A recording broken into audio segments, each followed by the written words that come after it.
দাদা রাদায় দৌড়ানি 0 পয়েন্টে আপনারা এই চেয়ার পেয়ে যাবেন, টিউব নিতে পারবেন।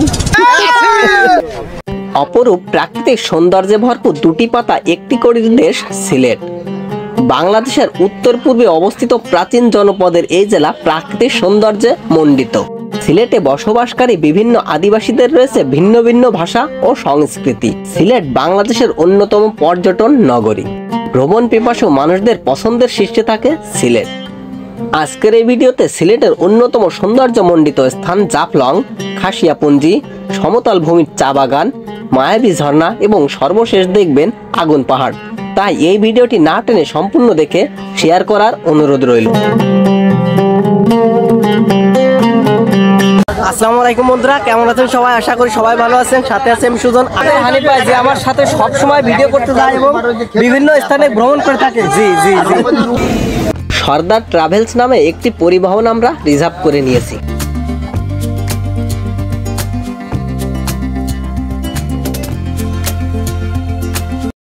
যাত্রা শুরু করার পূর্বেই ইমাম সাহেবকে দিয়ে একটি মিলাদের ব্যবস্থা করা হয়েছে।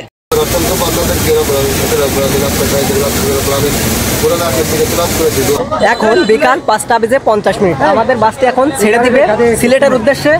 এই যে আমাদের ড্রাইভার ভাই,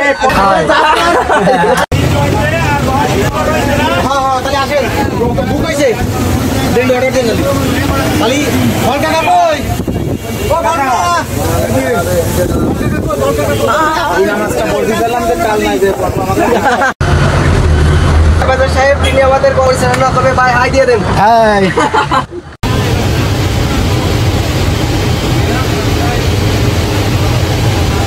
ধলকা রাস্তা হতে সিলেটের দূরত্ব 380 কিলোমিটার। নড়াইলের মধুমতি ফরিদপুরের ভাঙা পদ্মা সেতু হয়ে ঢাকা পেরিয়ে শেষ রাতে পৌঁছে যায় সিলেট শহরে। ওয়েলকাম টু পর্যটন নগরী সিলেট। আমরা চলে এসেছি সিলেটের। গতকাল বিকাল 5:50 ধলকা রাস্তা থেকে আমরা রওনা দিয়েছিলাম সিলেটের উদ্দেশ্যে। আর এখন বাজে সকাল 6টা। প্রায় 12 ঘন্টা অতিক্রম করে আমরা চলে এসেছি সিলেটে। আমরা এখন রুম নিব। আর এটি হচ্ছে দরগাগে। রুম নেওয়ার পরে তারপরে এই সিলেটের কোথায় কোথায় ঘোরা যায় আমরা আপনাদেরকে দেখাবো। প্রায় 1 ঘন্টা হয়ে গেল রুম খুঁজছি, কিন্তু আমরা সস্তায় কোনো রুম পাচ্ছি না। কিছুক্ষণ খুঁজবো, তারপর একটা হয়েই যাবে। অনেক প্রতীক্ষার পর আমরা রুম পেয়ে গিয়েছি। আমার পেছনে রয়েছে দরগা গেট, আর এটি হোটেল কুরাইশি আবাসিক। আমরা এখন চলেছি হোটেল কুরাইশ আবাসিকের ভেতরে। এখন আমি আপনাদেরকে হোটেল কুরাইশের রুমের ভেতরে দেখাবো। বিভিন্ন রুমে আমরা থেকেছি। এটি হচ্ছে ডাবল বেডের একটি রুম। এখানে 2 জন থাকতে পারবেন এবং এখানে 1 জন থাকতে পারবেন। সবাই একসাথে বেড়ে যাব। আর এখন আমি আপনাদেরকে এই হোটেল কুরাইশের ওয়াশরুম দেখাবো। এটি হচ্ছে ওয়াশরুম।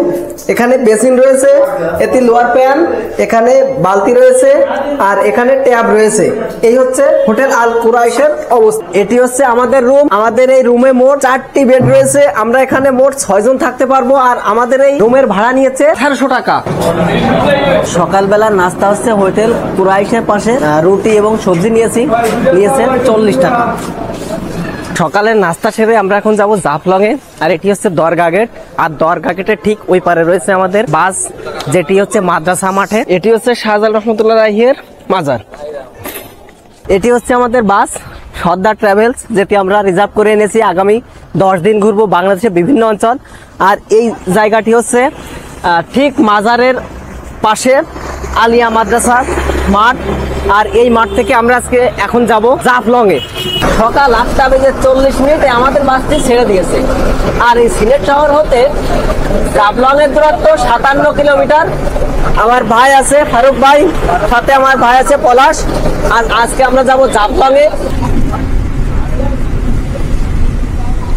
আমরা একটি নদী পার হচ্ছি। আর এখন প্রচুর বাইরে বৃষ্টি পড়ছে।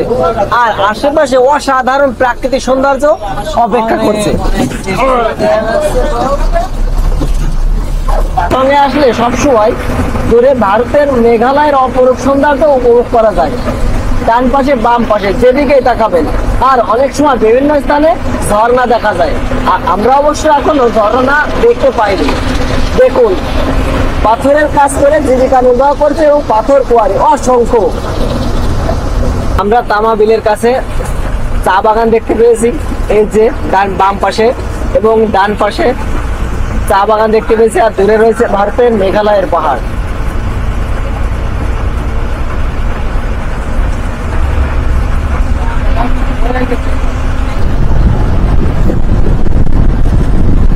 এই যে এটি হচ্ছে তামাবিল বন্দর,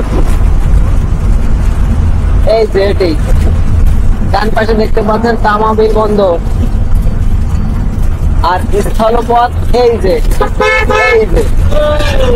সামনে রয়েছে চেকপোস্ট, আর এখানে আমরা বিজিবি দেখতে পাচ্ছি। আর এই যে ভারতের ডাউকি অঞ্চল, আর এই চলে গেল তামাবিল বন্দরে। আর আমরা যাচ্ছি জাফলং এর দিকে, এখান থেকে জাফলং আরো 4 কিলোমিটার দূরে। এখন বাজে সকাল 10:20। আমরা জাফলং 0 পয়েন্টে চলে এসেছি। আমাদের সিলেট শহর থেকে জাফলং 0 পয়েন্টে আসতে সময় লেগেছে 1 ঘন্টা 30 মিনিট। ডাউকি অঞ্চলের ভিউ অসাধারণ। এটা হচ্ছে মেঘালয় পাহাড়, আর ভারতের ডাউকি অঞ্চল, আর এটি আমাদের বাংলাদেশের অঞ্চল জাফলং 0 পয়েন্ট। হ্যাঁ, এই যে ভাইয়েরা আছে ক্যামেরাম্যান। আমরা এখন যাচ্ছি ডাউকি ব্রিজের দিকে। এই যে দেখতে পাচ্ছেন ডাউকি ব্রিজ, যেখানে পাথর উত্তোলন করা হয়। এটি হচ্ছে ভারতের ডাউকি অঞ্চল, আর আমরা যাব এই দিক দিয়ে। জাফলং এ নামিয়ে দেওয়ার পর আপনাকে যেতে হবে পায়ে হেঁটে এইভাবে রাস্তা দিয়ে। পাশে আপনার অনেকগুলো দোকান দেখতে পাবেন, বেশিরভাগই দোকানে ইন্ডিয়ান পণ্য সামগ্রী বিক্রয় করা হয়ে থাকে। আর আমরা পায়ে হেঁটে যাচ্ছি, আর বেশ সময় লাগবে। আর এইখান থেকে জাফলং এর ভিউ অসাধারণ, দেখুন। আর এটি হচ্ছে ভারতের ডাউকি অঞ্চল। অনেকক্ষণ আমরা পায়ে হেঁটেছি। এখানে সিঁড়ি তৈরি করা হয়েছে, দেখুন। এই সিঁড়ি বেয়ে যেতে হবে এই যে এখানে, যেখানে পর্যটক আসে। আর আমরা যাচ্ছি পায়ে হেঁটে, আমার সাথে অসংখ্য দর্শনার্থী আছে। আর এরপরে আমরা মায়াবী ঝর্ণায় যাব, তারপরে আমরা খাসিয়াপুঞ্জিতে যাব, তারপর সমতল ভূমির চা বাগানে যাব। আপনারা এই যে এখানে অনেক দোকান দেখতে পাবেন। এর আগেও অনেকবার আসছি, কিন্তু এত দোকান দেখতে পাইনি। তবে বেশিরভাগই ভারতীয় পণ্য। আর এখানে নিরাপত্তা খুবই চমৎকার। টুরিস্ট পুলিশ, বিজিবি এরাই আছে, এরা নিরাপত্তা দিচ্ছে। আমরা এখন যাচ্ছি সমতল ভূমির চা বাগান দেখতে। আমরা নৌকা ভাড়া করেছি, একটি নৌকায় আমরা 12 জন যেতে পারবো। তারা বলছিল যে 1000 টাকা, প্রথমে বলছে যে জন প্রতি 100 টাকা। এরপরে আমরা বার্গেনিং করে একটি নৌকা ঠিক করেছি 800 টাকায়। আমরা যাব 12 জন। দর্শনীয় স্থানগুলো আছে, এগুলো ঘুরিয়ে নিয়ে আসবে, এই ঘাটে আবার ফিরিয়ে এনে দিবে। অনেক তর্ক বিতর্ক করার পর আমরা এই মাঝিকে নিয়েছি। প্রথমে চেয়েছিল 1200, পরে আমরা 12 জনে 600 টাকা ভাই রাজি হয়েছে। প্রথমে আমাদেরকে নিয়ে যাবে জমিদার বাড়ি, এরপরে নিয়ে যাবে সমতল ভূমির চা বাগান, আর এরপরে আমাদেরকে সংগ্রাম পুঞ্জি দেখিয়ে তারপরে আমার 0 পয়েন্টে এনে ছেড়ে দিবে। আমরা যাচ্ছি পিয়াইন নদীর উপর দিয়ে। আর এই জাফলং এর মানুষ কঠিন পরিশ্রম করে জীবিকা নির্বাহ করছে। অসংখ্য নৌকা দেখতে পাচ্ছেন।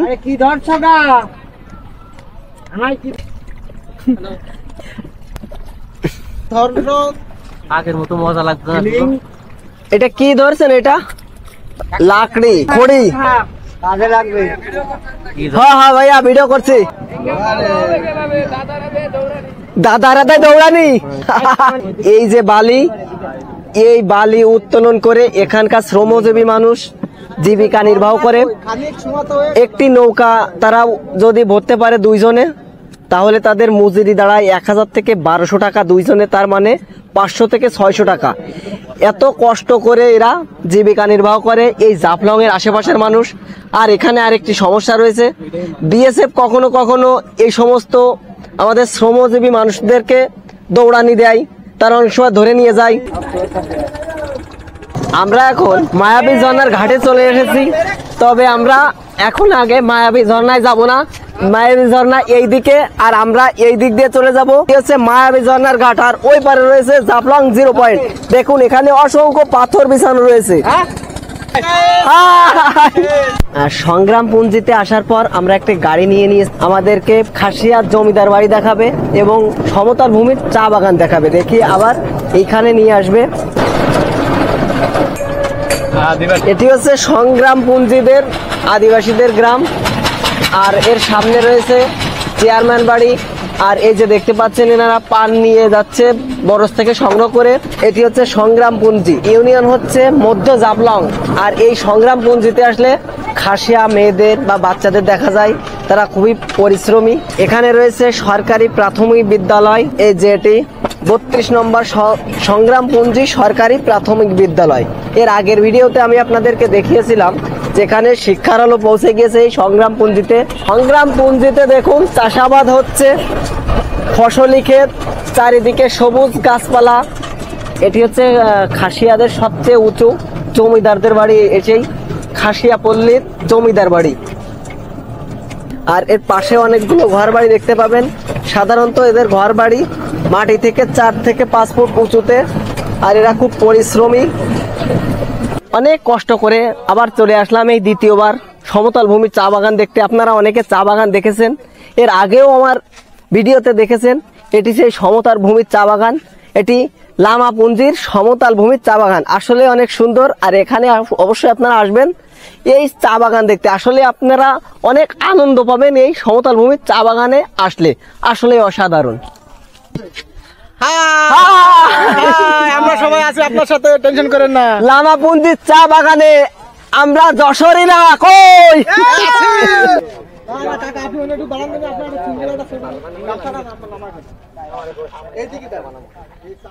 আমাদের অনেক কষ্ট হয়েছে, কিন্তু তারপরও এই কষ্ট প্রশমিত হয়ে গেছে এই লামাপুঞ্জির চা বাগানে আসার পর। আজ আমার বুড়ো দাদু, দাদু সমতল ভূমির চা বাগান দেখা শেষে আমরা এখন চলে এসেছি সংগ্রামপুঞ্জি বা মায়াবী ঝর্ণা দেখতে। হঠাৎ বৃষ্টি নেমে গেছে, দেখুন মেঘালয় পাহাড়ের অপরূপ সৌন্দর্য দেখা যাচ্ছে। দূরে রয়েছে মায়াবী ঝর্ণা বা সংগ্রামপুঞ্জি ঝর্ণা। আর আমরা একটা তাঁবুর নিচে এসে কিছুক্ষণ অপেক্ষা করছি। উপরে যেহেতু বৃষ্টি পড়ছে, আর এখানে বিভিন্ন ভারতীয় পণ্য সামগ্রী বিক্রি করা হয়, এমন কোনো জিনিস নেই যে ভারতীয় পণ্য নেই। আপনার নিত্য প্রয়োজনীয় কসমেটিক্স ব্যবহার্য জিনিসপত্র এখানে আপনারা পেয়ে যাবেন। এই যে দেখা যাচ্ছে সংগ্রামপুঞ্জি ঝর্ণা, আর এখানে অনেকগুলো দোকান দেখতে পাবেন। বেশিরভাগই ভারতীয় পণ্য সামগ্রী এখানে এই দোকানদাররা বিক্রি করে থাকে। সংগ্রামপুঞ্জি ঝর্ণা, এখানে অনেকগুলো দোকান রয়েছে। অনেক কষ্ট করে এসেছি এখানে। দেখুন ঝর্ণার জল গড়িয়ে পড়ছে, নিচ দিক দিয়ে চলে যাচ্ছে। এই কাছে অনেকে আবার গোসল করছে, আর অনেক পর্যটক আছে এখানে।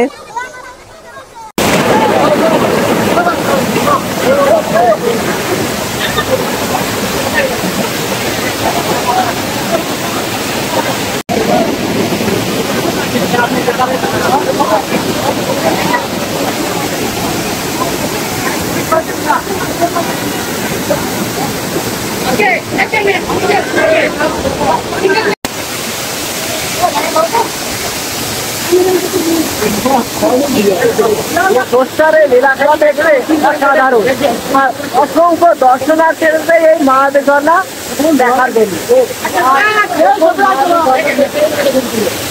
ভারতের মেঘালয় পাহাড় থেকে চলতে পড়েছে মায়াবী ঝর্ণা, পানি হয়ে চলে গেছে খালের মতো। আর এটি আসলে অসাধারণ। আর এখানকার অনুভূতি এখানে আসার পরে সত্যি দারুণ। মায়াবী ঝর্ণা দেখা শেষে আমরা এখন চলেছি জাফলং 0 পয়েন্টের দিকে, যেখানে রয়েছে ডাউকি ব্রিজ। আর এটি হচ্ছে পিয়াইন নদী। এর আগেও আমরা পিয়াইন নদী দিয়ে এসেছিলাম। আমরা এখন রয়েছে পিয়াইন নদীতে। দূরে রয়েছে ভারতের মেঘালয় আর বাংলাদেশের জাফলং। আর এই পিয়াইন নদীর স্বচ্ছ পানি দেখতে এখন সুন্দর লাগছে। জাফলং 0 পয়েন্টের সৌন্দর্য দেখুন, অসাধারণ। এটি হচ্ছে মায়াবী ঝর্ণার ঘাট। এখান থেকে ট্রলার ঠিক করে মায়াবী ঝর্ণায় যেতে হয়। আর যদি আপনারা লোকাল আসেন তাহলে জনপ্রতি নেবে 100 টাকা। মূলত বাংলাদেশ এবং ভারতকে এখানে আলাদা করে দিয়েছে এই পিয়াইন নদী। ওর পাশে রয়েছে ভারতের মেঘালয় পাহাড়, আর বাংলাদেশের এবার অঞ্চল জাফলং। দেখুন এখানে অসংখ্য পাথর। এই জাফলং 0 পয়েন্টে আপনারা এই চেয়ার পেয়ে যাবেন, টিউব নিতে পারবেন, তবে জনপ্রতি আপনাকে পেমেন্ট করতে হবে। আর এখানে আপনারা লকার পেয়ে যাবেন। জাফলং এ রয়েছে ছোট বড় অসংখ্য পাথর। দূরে রয়েছে ভারতের উঁচু উঁচু পাহাড় আর পিয়াইন নদীর স্বচ্ছ ধারা, যা প্রকৃতির প্রেমীর কাছে এক আদর্শনীয় স্থান। জাফলং এর সৌন্দর্য এক এক সময় ভিন্ন ভিন্ন রূপ ধারণ করে, তাই তো একে বলা হয় প্রকৃতির রানী।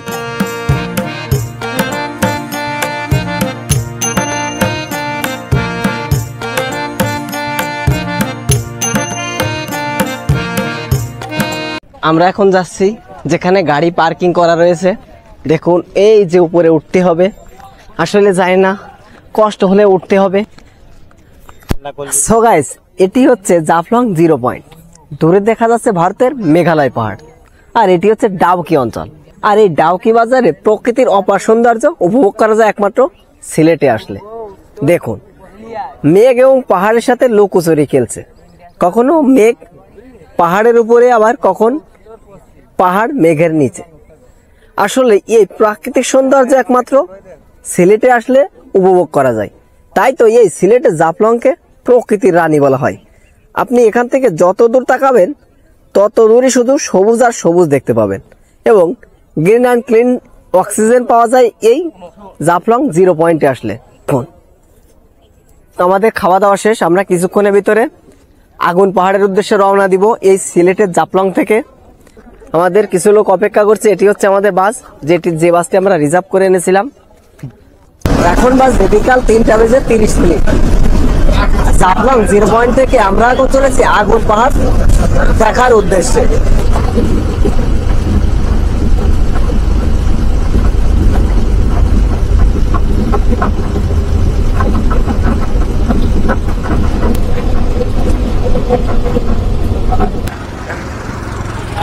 এটি হচ্ছে হরিপুরের 7 নম্বর গ্যাস কূপ, আর এর অদূরে রয়েছে আগুন পাহাড় 1 কিলোমিটার। আমরা চলে এসেছি বহুল প্রতীক্ষিত আগুন পাহাড়ের কাছে। এই যে দেখতে পাচ্ছেন, এটি সেই আগুন পাহাড়। অনেক অনেক ভিডিও দেখছেন আপনারা, কিন্তু এর আগে কখনো দেখাতে পারিনি। আজ চলে এসেছি সেই আগুন পাহাড়ের কাছে। এটি হচ্ছে হরিপুর আগুন পাহাড়। আগুন দেখতে পেয়েছি, প্রচুর গরম গরম। যে দেখুন আগুন জ্বলছে,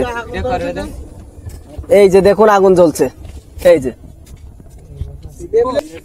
পানিতে বুদ বুদ উঠছে।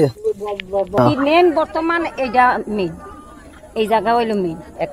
মানে এই পাশে কূপ রয়েছে, গ্যাসের কূপ রয়েছে, এই পাশে রয়েছে, এই পাশে রয়েছে, এই পাশে রয়েছে। মানে এই আগুন পাহাড়ের আশেপাশে অসংখ্য গ্যাসের সন্ধান মিলেছে, কূপ মিলেছে। আর বিভিন্ন সময় এখানে এই গ্যাস উত্তোলন করা হয়, কখনো সাকসেস হয়, কখনো আবার হয় না। আর এই আগুন পাহাড় সারা বাংলাদেশ থেকে সারা বছরই এখানে দর্শনার্থীরা ভ্রমণ করে থাকে। আগুন পাহাড়ের চারিপাশে অনেকগুলো বাড়ি রয়েছে। দেখুন, এখানে একটি বাড়ি রয়েছে, এখানে একটি বাড়ি রয়েছে, এপাশে আরেকটি বাড়ি রয়েছে, ওপাশে বাড়ি রয়েছে, বিভিন্ন আশেপাশে ছড়িয়ে ছিটিয়ে বাড়ি রয়েছে। আর আশেপাশে অনেকগুলো গ্যাসের কূপ রয়েছে। এটি হচ্ছে এমনই একটা স্থান, এখানে অনেক গরম। এই লাঠি দিয়ে যদি নাড়া দিই আমি, দেখি কি হয়। আরে গরম, যাওয়া যাচ্ছে না আমার। দেখো,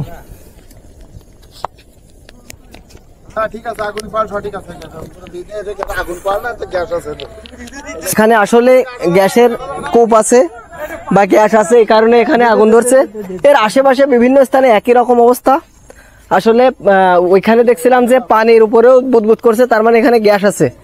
আমরা এখন যাচ্ছি একটি পরিত্যক্ত কূপের দিকে। আমরা এখন সেই পরিত্যক্ত গ্যাস কূপের সামনে চলে এসেছি। কূপ থেকে গ্যাস তোলার চেষ্টা করেছিল ব্রিটিশরা। হ্যাঁ, এখানে গ্যাস উঠছে, বুদবুদ উঠছে পানির ভেতরে, পানির ভিতরে বুদবুদ উঠছে। আর এটি পরিত্যক্ত কূপ।